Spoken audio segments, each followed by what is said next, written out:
और रणविजय चड्ढा 3 दिन से लगातार परेशान कर रहा है।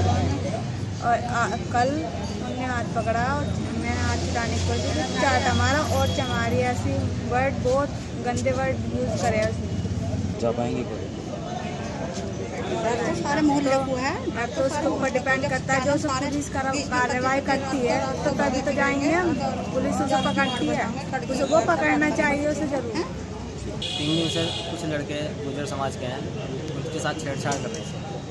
छेड़छाड़ जब ज़्यादा ही हादसा हो गया था, उनका हाथ पकड़ा, हाथ पकड़ के उन्हें गाली गलौज करी उनके साथ और कहा चमारी इधर आ, चमारी है तुम इधर आ, इधर हम अगर तूने घर जा कहा तो हम तेरा अपहरण करके मतलब तेरा रेप कर देंगे, तेरी जान से मारने की धमकी दी। तो थाने में हमारी कोई कार्रवाई नहीं हुई है, वहाँ से धक्का मार के हमें भगा दिया गया है। फिर रात के गुज्जर समाज के कुछ कम से कम 50 आदमी हमारे घर पर आए, वहाँ पर फैड करी है, गोली चलाई है वहाँ पर। ये क्या पुलिस क्या कहती है? पुलिस ने वहाँ पर हमारी रिपोर्ट ही नहीं लिखी। वे कहते हैं तुम झूठे हो, इस तरह से जाओ चमारो, तुम्हारी रिपोर्ट ही नहीं हुई यहाँ पर। द्वारा एक लड़की के साथ गलत हरकत की गई।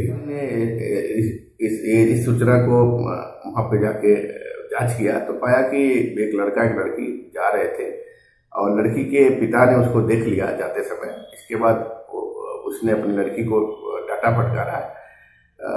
इसी बात को लेकर ये सूचना दी गई थी। इसमें लड़की से का बयान लेने, लड़की से बात करने के संबंध में सच्चों को बताया गया कि पूरी छानबीन करके इसमें जो भी सत्यता हो कर